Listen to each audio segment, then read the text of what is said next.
มื้อนี้จะพาไปเบิ่งทางขึ้นภูพะนังกันมาทางเมืองสังทองทางเข้าร้านกาแฟเวลนี่เด้อและนี่ก็เป็นจุดเริ่มต้นหรือว่าก้าวทำอิฐของการขึ้นภูนั่นเองเบิ่งผิวเผินคือสิบ่ยากเนาะเดี๋ยวเราสิไปเบิ่งระยะทางกันเลยมื้อนี้พวกเราเดินทางกันสวนนิดนึงเนาะแบกกระเป๋าย่างทางเท้าเดินทางป่าแล้วก็ทางสันกันเส้นทางแรกเดินทางมาก็บ่ยากเนาะมันจะมีทางเดี่ยวให้ย่างมาตามเส้นทางก็จะไปตามทางไปเรื่อยๆแบบนี้เริ่มต้นย่างก็เห็นวิวธรรมชาตินี่ก็รู้สึกตื่นตาตื่นใจว่าโอ้มันสร้างงดงามแล้วก็คุ้มค่า Amazing หลายตามเส้นทางไปก็บ่ยากเนาะก็จะมีห้องห้อยของคนที่ว่ามาดั่งไฟการทิ่ม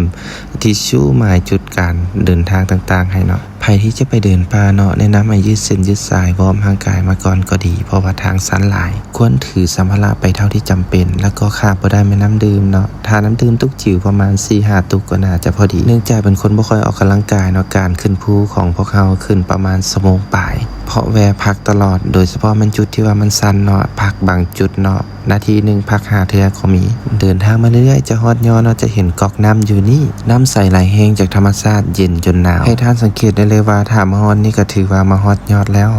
แล้วก็สังเกตได้เห็นนี้จะมีทางขึ้นอีกทางหนึ่งจะเป็นหอพระเนาะเพิ่นเฮ็ดไว้อย่าสุไปเขียนโลเลหรือว่าไปจับเครื่องที่เพิ่นหาไว้เด้อและอีกอย่างจุดชมวิวของเฮาเนาะจะเป็นมักหินบอนที่เฮาตีคลองนี้ทางถึงนี่จะเป็นจุดชมวิวบางคนก็จะมาตั้งเต้นนอนเนาะและนี่ก็จะเป็นลานที่ว่าหลายคนเข้ามาตั้งเต้นนอนเนาะจะเป็นเดินมักหินลานนี้กว้างๆอยู่ทางก้องมักหินก็จะเป็นหม่องที่เฮาตีคลองเมื่อกี้และนี่ก็จะเป็นวิวที่เฮาเดินทางมาชั่วโมงปลายจะเห็นแม่น้ำและจะเห็นทางฝั่งไทยโอ้รู้สึกว่าสวยงามและคุ้มค่า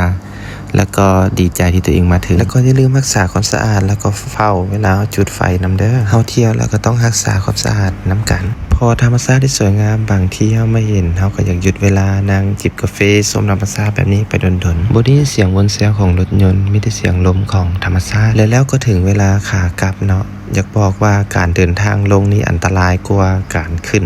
ฉะนั้นเตรียมตัวเตรียมใจให้ดีก่อนจะมาเดินทางทุกครั้งเด้อขอบใจ